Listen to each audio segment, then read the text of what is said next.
प्रभु यीशु मसीह के नाम में सब भाई बहनों को और छोटे छोटे प्यारे प्यारे बच्चों को हमारा प्यार भरा शालोम। कैसे हैं आप सब? हम सब प्रभु की दया से बिल्कुल ठीक हैं। और आज हम लेकर आ गए आपके लिए एक और नई बाइबल की स्टोरी, बहुत ही अच्छी और बहुत ही प्यारी। आइए हम शालोम के साथ शेयर करेंगे, आप लोग भी सुनिएगा और सीखिएगा। आइए शालोम से बात करना स्टार्ट करते हैं।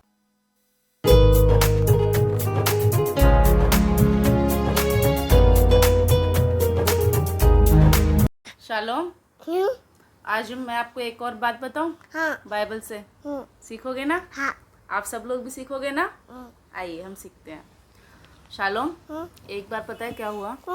बाइबल के अंदर ना एक व्यक्ति था। उसके दो बेटे थे। तो एक था बड़ा बेटा और एक था छोटा बेटा। तो बड़ा बेटा समझदार था, अच्छा था। वो ना अपने पापा की ना सारी बात मानता था।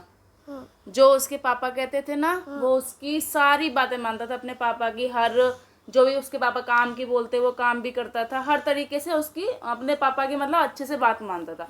और जो छोटा बच्चा था, यानी जो छोटा वाला बेटा था, वो बहुत ही शरारती था। अपने पापा की बिल्कुल भी बात नहीं मानता था, बहुत उद्यम करता था वो। तो एक दिन पता है क्या हुआ?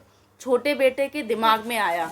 तो फिर पता है क्या हुआ? एक दिन वो छोटे वाले बेटे ने सोचा कि मैं क्या करूं, क्योंकि वो तो हो ही उद्यमी था बहुत, उसके दिमाग में हमेशा उद्यम चलता रहता था।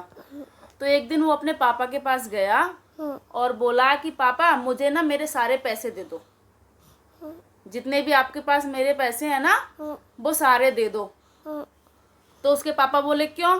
तो उसके वो बेटा बोलता है नहीं, मेरे को तो आप सारे पैसे दे दो, मैं तो जा रहा हूँ, मुझे आपके पास नहीं रहना, मैं तो आपसे दूर चला जाऊंगा। क्योंकि थोड़ा शरारती था वो, बहुत उद्यम करता था, है ना। तो उसने अपने पापा से बोला कि मेरे पैसे दे दो, मैं तो जा रहा हूँ। तो उसके पापा ने एक दो बार तो मना किया था, लेकिन फिर उसके सारे पैसे उठा के उसको दे दिए कि जा, अब तुझे भाई जाना है तो जा। उसके पापा ने तो मना किया था एक दो बार, फिर उसके दे दिए पैसे कि जाओ भाई, हैं। तो बड़ा बेटा अपने पापा के पास रह गया, छोटा वाला अपने सारे पैसे लेके चला गया। अब चला तो गया, अब उसको तो कुछ पता ही नहीं है कि करना क्या है, क्योंकि वो तो छोटा बच्चा था, जानता ही नहीं था कुछ भी, बस उद्यम करना जानता था, है ना। तो वो अपने सारे पैसे लेके चला गया। अब बाहर जाके पता है उसने क्या किया? सारे पैसों की चीजी खा ली। हाँ, सारे पैसों की चीज खा ली और अपने दोस्तों को बांट दिए। अब चीजी भी खा ली, दोस्तों को भी बांट दिए। अब उसके पास एक भी पैसा नहीं बचा। अब एक भी पैसा उसके पास नहीं। अब वो चीज कैसे खाए, है ना, कपड़े कैसे पहने? अब अपने पापा के जब घर में रहता था तो अच्छा अच्छा खाना भी खाता था, अच्छे अच्छे कपड़े भी पहनता था, सब कुछ अच्छा अच्छा करता था। अब वो अपने सारे पैसे लेके चला गया और सारे खत्म भी कर दिए, है ना। हाँ, सब खत्म कर दिए। अब वो भाई वो तो परेशान हो गया फिर, है।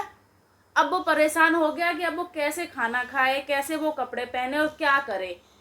तो फिर परेशान होके रोता रोता रोता एक अंकल के पास गया। एक अंकल थे, तो उनके पास गया। तो उनसे जाके बोलता है कि अंकल आप ना मुझे काम पे रख लो, मैं आपके यहाँ पर कोई भी काम कर दूंगा, आप बस मुझको खाना खाने को दे देना और रहने को जगह दे देना। उसने ऐसा बोला। तो वो जो अंकल था ना बहुत खड़ूस था, मतलब बहुत बेकार था, अच्छा नहीं था वो, है ना। तो उसने कहा ठीक है, मैं रख तो लूंगा, लेकिन मैं तुझे अपने घर में नहीं रखूंगा। पता है शालोम, डॉगी होते हैं ना, डॉगी, वैसे ही एक और होता है पिग, जो आपने कभी देखा नहीं है तो ये जानता नहीं है। अगर आपने देखा हो तो आप जानेंगे। पिग, पिग माने सुअर, है ना। तो है ना शालोम, वो होते हैं। तो उस अंकल के पास ना वो थे बहुत सारे। तो उसने कहा मैं तुमको अपने घर में तो नहीं रखूंगा, लेकिन जहाँ सुअर रहते हैं वहां तुमको रहना पड़ेगा। उसने ऐसा बोल दिया। तो भाई वो परेशान था, उसके पास पैसे भी नहीं थे, खाने को भी नहीं था। तो उसने सोचा चलो अच्छी बात है। हाँ, तो पता है फिर ना वो लड़के को वहां पे रहना पड़ा, सुअरों के बीच में। और सुअर ना बहुत गंदे होते हैं, बहुत गंदे होते हैं, है ना। तो उनके बीच में उसको रहना पड़ा अपनी गलती के कारण, क्योंकि वो अपने पापा से लड़ाई करके आ गया था, है ना। हाँ, तो उस अंकल ने बोला कि तुमको इन सुअरों की देखभाल करनी है, तब मैं तुमको खाना भी दे दूंगा और इनके साथ रहने को भी दे दूंगा। तो वो ठीक है चला गया, क्योंकि कोई ऑप्शन नहीं था दूसरा। तो फिर उसके बाद जब उसको भूख लगी तो उसने अंकल जो थे ना, उनको बोला कि अंकल मुझे भूख लग रही है, खाने को दो। तो उसने कहा तुम वही खाओगे जो ये सुअर खाते हैं। उसने ठीक है, तो ना उसने क्या किया कि वो कहने लगा कि नहीं, जो सुअर खाएंगे वो तुम खाओगे और वरना मत जाओ, फिर यहाँ से भाग जाओ। तो उसने कहा ठीक है। तो उसको भूख लगी, वो अंकल के पास गया, अंकल मुझे ना भूख लग रही है, खाना दे दो। तो उसने कहा ठीक है, जो सुअरों की फली पड़ी है वो तुम खा लो। तो जैसे ही उसने देखा कि इतना गंदा खाना तो मेरे घर में नौकर भी नहीं खाते। उस लड़के ने सोचा कि इतना गंदा खाना तो मेरे घर में नौकर भी नहीं खाते। तो फिर भैया उसको बहुत पछतावा हुआ, उसने सोचा कि मैंने अपने पापा से क्यों लड़ाई करी, मैं अपने पापा से घर से लड़ के क्यों आ गया, और उसको बहुत पछतावा हुआ। फिर वो बहुत रोने लगा और उसने कहा नहीं, मैं तो अपने पापा के पास वापस चला जाऊंगा, मैं नहीं रहूंगा यहाँ पे, मैं तो अपने पापा के पास वापस चला जाऊंगा। है तो वो रोता अपने पापा के पास वापस लौटने लगा, है ना। और इस तरफ पता है उसके पापा उसके आने की राह देख रहे थे कि मेरा बेटा लौट के आएगा, है ना। तो इधर से वो लड़का रोता जा रहा है, उधर उसके पापा उसका वेट कर रहे हैं कि मेरा बेटा आएगा, है ना, मेरा बेटा आएगा।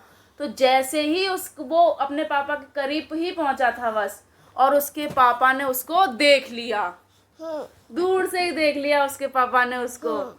और उसके पापा बहुत खुश हो गए कि मेरा बेटा आ गया, है ना। उसके पापा ना बहुत खुश हुए। पता है ऐसे ही ना जब हम यीशु मसीह के पास वापस लौट के जाते हैं ना, तो यीशु मसीह बहुत खुश होते हैं कि मेरा खोया हुआ बेटा वापस आ गया है, ठीक है। हाँ, तो फिर उसके पापा ने ना बहुत जश्न मनाया, सबको खाना पीना खिलाया, और उसको जो बेटा आया था लौट के उसको अच्छे से नहलाया धुलाया, अच्छे कपड़े पहनाए, और ना उसको बहुत सारा प्यार किया। वैसे ही जब भी हम कोई गलती करते हैं तो यीशु मसीह से हम लोग दूर हो जाते हैं, लेकिन यीशु मसीह हमसे कभी भी दूर नहीं होते। वो हमेशा हमारे वापस लौटने की राह देखते हैं कि कब मेरा बेटा या बेटी वापस आएंगे। तो वैसे ही आपको ना, जो आप छोटे छोटे बच्चे हैं ना, आपको भी ऐसे हमेशा यीशु मसीह से प्रेम रखना है, क्योंकि यीशु मसीह हमसे बहुत प्रेम करते हैं और हमें कभी भी यीशु मसीह से दूर नहीं होना है, ठीक है। हाँ, कभी दूर नहीं होना हमें यीशु मसीह से, ठीक है। यीशु मसीह से कहो कि प्रभु आप हमारा हाथ पकड़ लो ताकि हमारा हाथ कभी भी ना छूटे, ठीक है। बोलो कैसे, ऐसे, देखो ऐसे। हाँ, यीशु मसीह से कहो, यीशु मसीह पापा आप हमारी उंगली पकड़ो ताकि हमारी उंगली आपसे कभी भी ना छूटे और हम हमेशा आपके साथ ऐसे ही चलते रहें, ठीक है। तो आपने इस कहानी से क्या सीखा? यही कि हमें हमेशा प्रभु यीशु मसीह से प्रेम करना है और प्रभु यीशु मसीह की हर एक बात को मानना है, कभी भी अपने प्रभु से दूर नहीं जाना है, हमेशा अपने प्रभु के साथ चलना है। बस आज की स्टोरी हम यहीं ख़त्म करते हैं। आपसे मिलेंगे एक और नई स्टोरी के साथ नए वीडियो में। अगर आपको हमारा ये छोटा सा वीडियो पसंद आया हो तो हमारे वीडियो को लाइक करिएगा और ऐसे ही अच्छी अच्छी बातें सीखने के लिए हमारे चैनल को सब्सक्राइब करें और साथ ही बेल आइकन जरूर प्रेस करें। हाँ, ताकि जब भी हम लोग कोई नया वीडियो अपलोड करेंगे सबसे पहले बेल आइकन की जो घंटी आपने प्रेस करी है ना, उसकी बेल बजेगी कि नया वीडियो आ गया है, आपको देखना है। सो बिल्कुल भी ना भूलिएगा। मिलते हैं आपसे एक और नई वीडियो में एक और नई बात के साथ। तब तक के लिए बाय बाय। प्रभु का अनुग्रह हम सब के साथ हमेशा तक बना रहे। सबको शालोम और बाय बाय। सबको शालोम, सबको शालोम। यीशु मसीह की जय, यीशु मसीह की जय। हालेलुया। सबको shalom. Bye bye. Bye bye. मिलते हैं अगली वीडियो में।